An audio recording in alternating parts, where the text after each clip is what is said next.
Well, it's being called Fire and Fury Part 2. President Trump is taking to Twitter to address threats from Iran. Amber Strong has the story from Washington. A war of words erupted over the weekend between President Trump and Iranian President Hassan Rouhani. Rouhani sending this message Sunday: America should know that peace with Iran is the mother of all peace, and war with Iran is the mother of all wars, Rouhani said. One newspaper reading, Mr. Trump, do not play with the lion's tail. Wasting no time, the president firing back late last night. Never ever threaten the United States again, or you will suffer consequences the likes of which few throughout history have ever suffered before. We are no longer a country that will stand for your demented words of violence and death. Be cautious. The battle between the U.S. and Iran reignited after the administration's decision to depart from the Iranian nuclear deal and reimpose sanctions against the regime. The fact is, this was a horrible, one-sided deal that should have never, ever been made. Israeli Prime Minister Benjamin Netanyahu praising the administration's tough stance. For years, this regime was pampered by the powers, and it is good to see that the United States is changing this unacceptable equation. Speaking before an Iranian-American group in California, Secretary of State Mike Pompeo criticizing Iran's leaders for oppressing its people and ignoring their needs. The level of corruption and wealth among Iranian leaders shows that Iran is run by something that resembles the mafia more than a government. And in Iran, months of protest over economic hardships and frustration with leadership. The proud Iranian people are not staying silent about their government's many abuses. And the United States, under President Trump, will not stay silent either. The U.S. has vowed to back the Iranian people. Amber Strong, CBN News in Washington. Joining me to discuss the implications of Mr. Pompeo's speech and the ongoing conflicts in Syria and Iraq are CBN senior international correspondents Gary Lane and George Thomas, two of my favorite reporters. George and Gary, great to be with you on Jerusalem Dateline. Thank you. Pompeo's speech just a few days ago was very important. George, what was your feelings after it? It was. I mean, it was a scathing review of this regime that has been in power for a very long time. He said next year, 2019, will be the 40-year anniversary of the Islamic Revolution launched in 1979. And Mr. Pompeo said the following. He says, 40 years fruit from the revolution has been bitter. He says 40 years of kleptocracy, 40 years of people's wealth squandered on supporting terrorism, 40 years of ordinary Iranians thrown in jail for peaceful expression of their rights. And he went through the top hierarchy of the Iranian regime and said all of these guys from Ayatollah Khamenei to the Revolutionary Guards, they're all making millions and millions of dollars at the expense of the ordinary people. So it really was a scathing attack against the regime. And Gary, we've seen President Trump with his tweet in bold caps to Iran.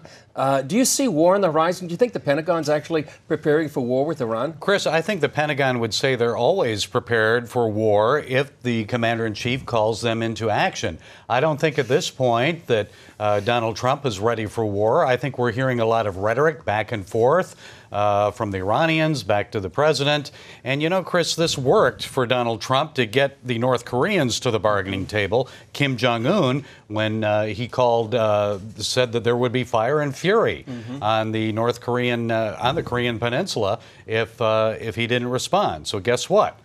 Kim Jong-un responded. That's right. I think this is part of his tactic to get Iran back to the negotiating table for a new deal. Right. And George, you've been there on the streets of Tehran, inside Iran. Right now we're seeing video coming out of Iran, not only in Tehran, but other cities. People on the streets, they're discontented. They're talking about the economy. The economy is falling. What's happening on the streets of Tehran? No, it's it's a reality. I mean, they had hoped that with the signing of this controversial Iranian nuclear deal way back when, that in that interim time between when it was signed and when Donald Trump reneged and pulled the United States out of the deal, that they would see some economic windfall from it. But they didn't. And today the rial, the Iranian currency, has plummeted plummeted against the United States dollar. On the black market, it's selling for 3-4 times the amount. What you can buy with the rial has gone down. So, for example, eggs, oil, butter, flour, rice, all your staples that the Iranians need have skyrocketed, and people are feeling the pinch. And keep in mind, Chris and Gary, the economic sanctions haven't even been put into place. They are going to tighten the screws economically on Iran very, very soon. And so the pressure is mounting on the regime. Come on, guys, we're done with this. We need to be part of the global community. Yeah, so we're seeing conflict on the streets. And now, Gary, on the northern border, we've seen that Israel just downed a Syrian airplane, a jet military that had crossed into Israeli airspace. I mean, are we going to see a bigger conflict there between Israel and Syria? Well, it all depends on how Syria responds. I don't know that this was on purpose, intentional.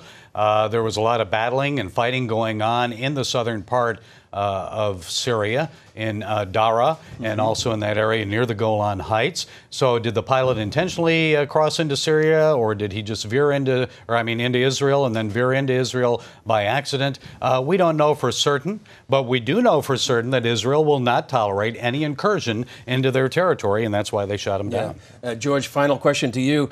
Do you think, one of the red lines for Israel is they want Iran's military presence out of Syria, and that's a red line for them. They're talking to Vladimir Putin about that. They're talking to the Trump administration. Is this going to be perhaps the beginning of a major conflict between Iran, Israel, and who else could be involved there inside Syria? My sense is that Israel is not itching for a war with anybody in the neighborhood as of yet. But with this issue with what's happening in Syria, they're not necessarily concerned about Bashar al-Assad of Syria. They're more concerned about Iran continuing to grow its military presence in Syria. That is what right now is on the minds of the Benjamin Netanyahu administration. The United States has a presence in Syria as a way to checkmate the Iranian influence down in the north. So for the Israelis, it's all about curbing Iran's growing influence, not just in the neighborhoods around Israel, but specifically right next door to Syria. And Chris, that they're looking to Russia for help with that. Exactly. Netanyahu raised that with Putin when he met him recently. And he's met with him maybe 9 times in the past couple of years, so that's he keeps raising it. He does. That's what Danny Danon told us. Yeah, and that's really statesmanship on Netanyahu's part. George, Gary, great to be with you. Open invitation, come to Israel. We can talk more about this. I'll be there next week if you want me to. Very good. Got to have a falafel. Yeah, that's right. Thanks for your great analysis, and we look forward to being in touch. Thank you.